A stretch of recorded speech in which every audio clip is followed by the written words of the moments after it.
You know that moment when you're sending another long text explaining yourself and suddenly you realize they haven't even responded to you to the last three text messages? That's when it hits you. You're not in a relationship anymore. You're in a one person performance for someone who already left the theater. Today, you guys, I'm going to be walking you through the 4 trauma responses that keep you fighting for people who don't even like you, and the exact healing process that I use with clients to break this exhausting cycle, you guys. Welcome again to Trauma Talks. This is Krystal Boothe. Thank you guys for joining me. Thank you, okay? So let me paint a picture for you guys today that might feel a little uncomfortable, actually uncomfortably familiar. Let me tell you how this sounds like, okay? All right? You're constantly managing the relationship, okay? You're overthinking every single word, apologizing for things that aren't your fault, sending long text messages, hoping you'll finally get it, Googling, Googling how to communicate better at 2 a.m. in the morning. Meanwhile, they're giving one-word replies. Oh my God. They make plans without you. They roll their eyes when you talk. They're not fighting for the relationship. They're not even in it anymore. Okay? But you're in such deep survival mode, trying so hard to fix and prove and hold it together, you can't even see what everyone else sees. You know what I'm talking about? You're not in a relationship. You're in a trauma response. A trauma response loop, you guys. And the person you're reaching for, they're not confused. They're absolutely done, okay? But your nervous system is still wired to earn love through effort. So it can't accept rejection, even when it's right in front of you. Oh my goodness, it's right in front of your face and you can't even see it. Okay, so let me talk about why your brain keeps you blind like this. Okay, to understand why this is so hard, let's go take a little look at what trauma does to your perception. Actually, when you're desperate for love, okay, yes, desperate for love. If you grew up, let's say for instance, earning love by being helpful, peaceful, or perfect, your brain developed a specific kind of blindness. Okay, this kind of blindness is a little bit less known, but it's called the Fawn response. It's a trauma response similar to the fight, flight, or freeze response. Okay, what happens is your nervous system learns that safety comes from being useful, fixing problems, minimizing your needs, making others comfortable. So when someone pulls away, your trauma brain doesn't think they're done. It thinks, I'm not trying hard enough. I need to try harder. So you try harder. You overfunction. You start calculating how to make them love you again. You try everything you can think of to get this person to see you and love you. But you can't earn your way into someone's heart when they're already locked the door. No, you can't do that.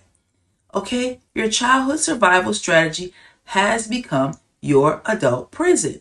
You're not seeing the relationship as it is. You're seeing it through your trauma logic, where love is something that you have to earn.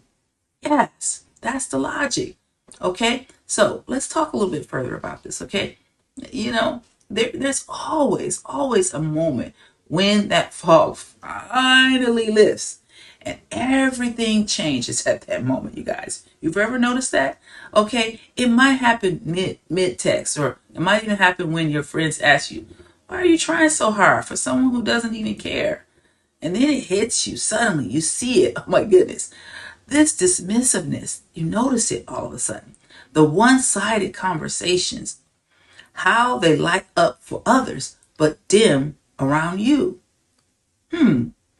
You've become the unpaid therapist in this relationship, the emotional cheerleader. Yes, the punching bag. You've been in love with hope, not a person, their potential, not their actual presence. You see what I'm saying here? This is an absolute wake up call. It feels like death at first because it's the death of that belief that you can love someone love someone into loving you back. Yeah. But it's also your resurrection too. Because when you stop trying to win someone who isn't playing, you start winning your life back. Yes. You start winning your life back. You start reclaiming your energy. Yes. You start reclaiming your energy once again.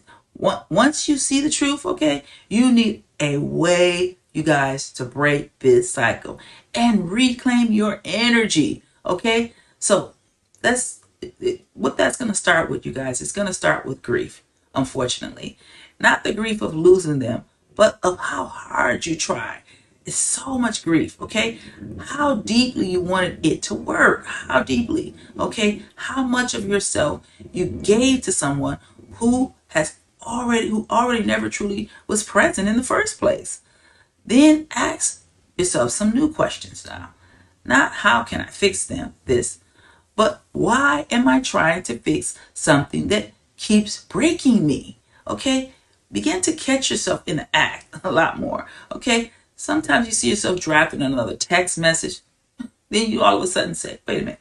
You delete it. Okay? Then you might see yourself analyzing what they meant. What do they mean? What do they mean? Absolutely stop. Just stop. Okay? Just stop right there. You're trying to prove your worth. Ask, okay, would someone who loved me need this much convincing? That's what you got to ask yourself. Would someone who loved me need this much convincing? Every time you choose not to chase, you begin to rewire your nervous system. You teach your body love isn't performance. Yes. Okay? Love shows up. Love remembers. Love wants to be there. This isn't giving up. It's growing up, you guys. And it might be the most radical act of self-love you ever choose. Yes. Okay?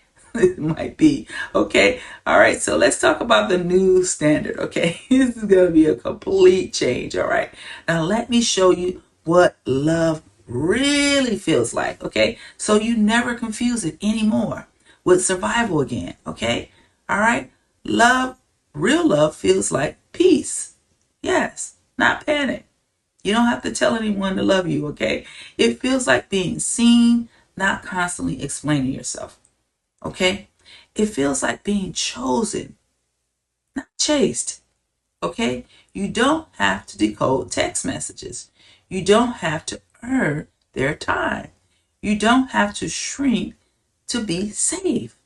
Love shouldn't feel like a test you're always failing at, miserably failing at, okay? It shouldn't feel like work you have to audition for. It shouldn't feel like any of that, okay? It shouldn't require emotional gymnastics, all right? To feel value, okay? So let's talk a little